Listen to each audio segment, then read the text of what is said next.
Hi everybody, welcome to Shell Lectures. So today we'll be dealing with condensation methods of preparing colloidal solutions. So earlier we discussed about dispersion methods in which larger particles are broken down to colloidal size, and condensation methods, the colloidal sized particles are aggregated and they are formed, the colloidal sized particles are formed by the aggregation of single molecules. That is what is known as condensation method. So we can know the physical methods first. The first thing is exchange of solvent. Exchange of solvent is nothing but to a true solution. To a true solution, we are adding some other solvent. Okay, we are adding some other solvent. For example, let us take a true solution of sulfur in alcohol. So let us take a true solution of sulfur in alcohol. So to this solution, to this true solution, I am adding another one solvent, which is water. Okay, I am adding water in which the solvent is soluble. So which is the solvent here? Solvent is the one which is present in larger amounts. Alcohol is a solvent. Alcohol is of course soluble in water. They both are completely miscible. So in which the solvent is miscible but the solute is not soluble is known as, by that method, if we prepare a colloidal solution, that method is known as exchange of solvent. So an example is sulfur in alcohol. When we add water, then we will be getting sulfur sol. Okay, a sulfur colloidal solution will be receiving sulfur sol. Next thing is excessive cooling. So here we just condense the particles together to form particles of colloidal size. For example, if you want to prepare if you want to prepare a solution of ice in ether or chloroform, if you want to prepare solutions like that, what you do is you just freeze the mixture of water and the solvent. The solvent which you have to add, for example, if you want to have it with ether, then you can have ether and you have to mix it with water and you have to freeze the mixture to obtain the colloidal sol. Okay, and then we have chemical methods which involves chemical equations. The first thing is double decomposition. Here arsenic oxide, okay, arsenic oxide, we are adding hydrogen sulfide to arsenic oxide, and then what is obtained? A yellow color salt, that is arsenic sulfide is formed. This is actually double decomposition because arsenic sulfide and H2O. So yellow color salt is produced by this reaction. Okay, and then we have oxidation, in which we have hydrogen sulfide to which we are adding sulfur dioxide, which is an oxidizing agent. Okay, it's an oxidizing agent. That's why this reaction is known as oxidation, and we are receiving sulfur salt. And then we have reduction, in which colloidal metals like gold, silver, platinum and lead can be prepared. So here we have prepared gold salt. So here what we are doing is we are taking a salt of gold and we are adding it with a reducing agent. This is a reducing agent. Okay, tin chloride is a reducing agent.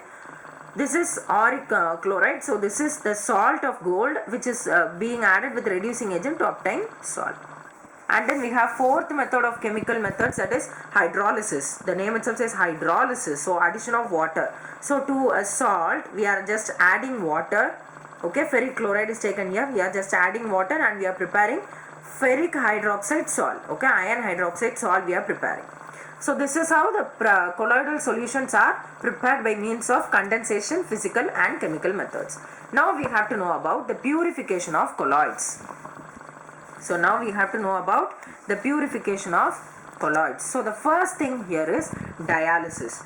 Dialysis is nothing but we are separating the particles, like we are separating the colloidal particles from the crystalloid particles by diffusing them through a suitable membrane. Already we have talked about Thomas Graham's classification, in which he said that only colloidal particles will be able to colloidal particles will not be able to pass through the animal membrane, whereas crystalline can, right? So this principle is also based on the same fact.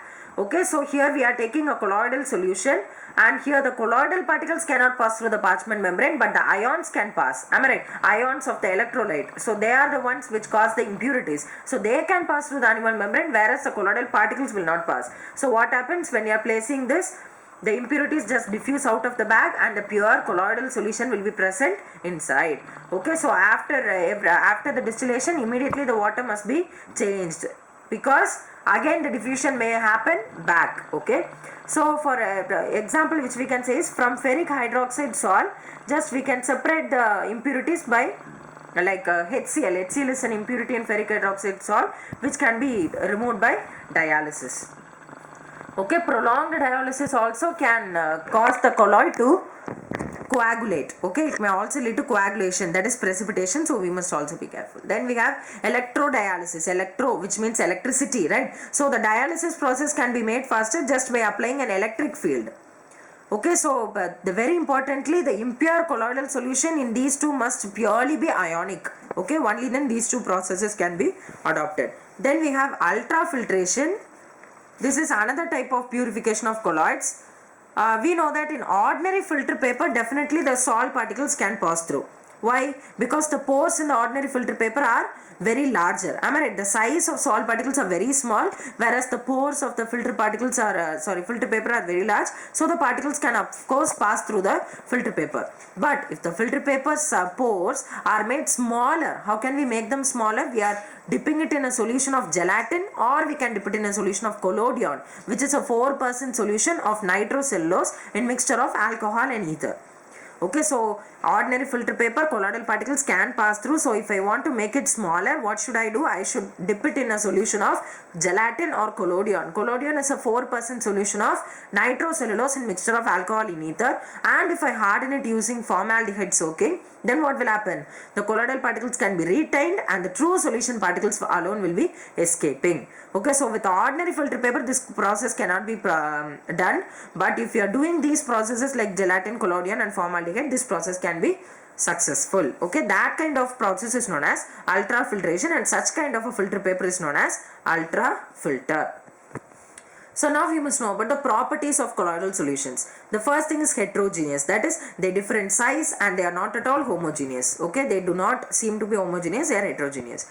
And what about visibility? They cannot be seen with naked eyes, or they cannot also be seen with the help of microscope.